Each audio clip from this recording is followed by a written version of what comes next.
So I'm Lewis from Aspiring Gent, and in this video I'm going to be answering some very common questions that I get around tailoring and alterations.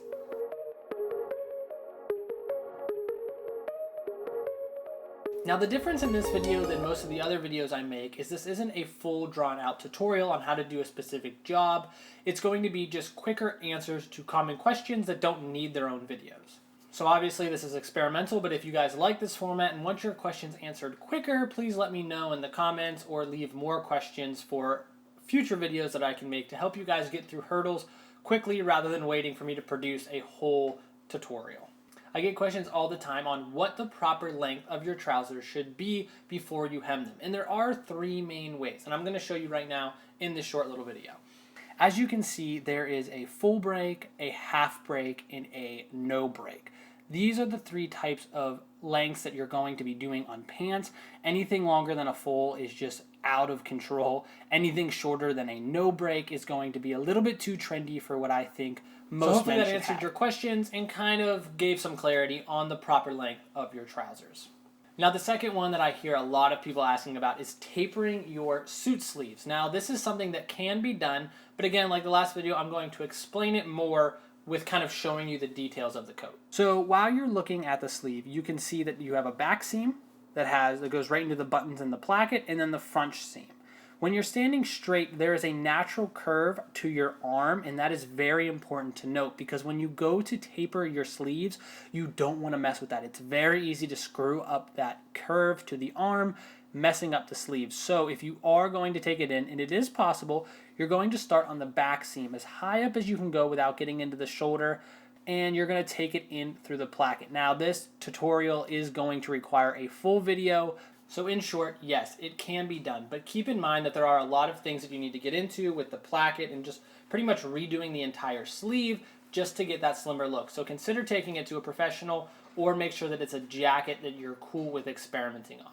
So the next one is actually a really cool tip on people asking, can I take the shoulder pads out of my jacket so that it looks less constructed and less boxy if I bought something thrifted or what have you? Yes, you can, and it is a great way of making your suits look a little bit more updated, giving them some new life rather than having that 80s boxy shoulder. Again, I'm going to show you a little bit on the jacket, showing how you can go in and do that. When you open up the jacket, you're going to see where the lining is stitched together from the sleeve to the inner jacket. You're going to take that off, and on the inside, you are going to find your shoulder pad. Now, if you have a very light shoulder pad to begin with, leave it in. Don't go no shoulder pad because, again, if your jacket's not made to be worn without a shoulder pad, it can look bad.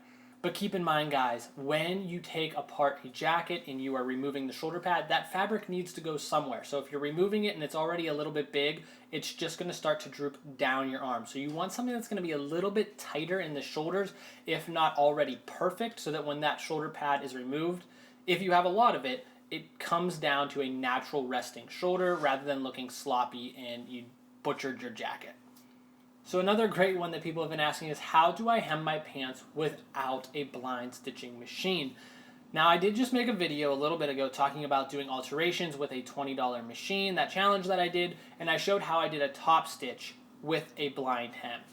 And I showed how I used a straight stitch machine to kind of do like a blind hem's job, but you did need to apply a cuff. So you can go take a look at that video if you want a more in-depth look, but in short, I just top stitched it to about 1.5 inches longer than it needed to be, and then I rolled it up 1.5 inches for the cuff, and it covered my stitching that I put into the hem. But if you want to be able to do this for a straight hem, no cuff, you're gonna have to do it by hand or get a blind stitch machine, because otherwise, even if you get perfectly matching thread, you're still gonna see it, which might not be bad for some people, but my opinion, I would much rather have it seamless and look clean, especially on your dress pants. Now lastly, I think this is number 5, how to stop your vents from pulling. And this one came up a lot in my video talking about how to slim your jackets. People were having problems with their center and side vents just kind of flaring open, and so the short answer is it's just too tight for you. As you can see in this video, the jacket is just pulling. When I pull it a little bit tighter, it's going to flare out. As I let it go, it's going to return back to normal. Now, this is common if people that you're working on the jacket have larger hips or butt area, because lower on the jacket, it's going to cause that fabric to pull out.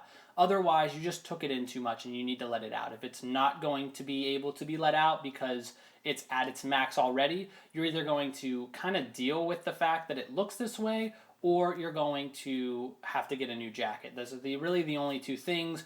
You can't make the vent, especially on an off-the-rack suit, close again if you just don't have the extra fabric to give you the room. But make sure when you are looking at it, and if you have any questions and you want to send me some pictures and help you troubleshoot what could be wrong with your jacket, it could just be in that area of the vent. The rest of the jacket might fit well, you just got to let that out, and it can be a very simple fix. But that was it, guys. Hopefully you found something super informative in all of this, and that it helped you answer some questions and get along on the path of getting your projects done. So if you have any other questions, please let me know in the comments, and I will maybe be making another video like this, just answering quick questions for you guys to get along with your projects.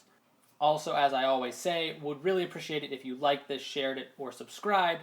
Helps me make this channel bigger and get more content out to you guys and help as many people learn how to sew and tailor as I possibly can. So thank you guys for making it to this point in the video, and I will see you in the next one.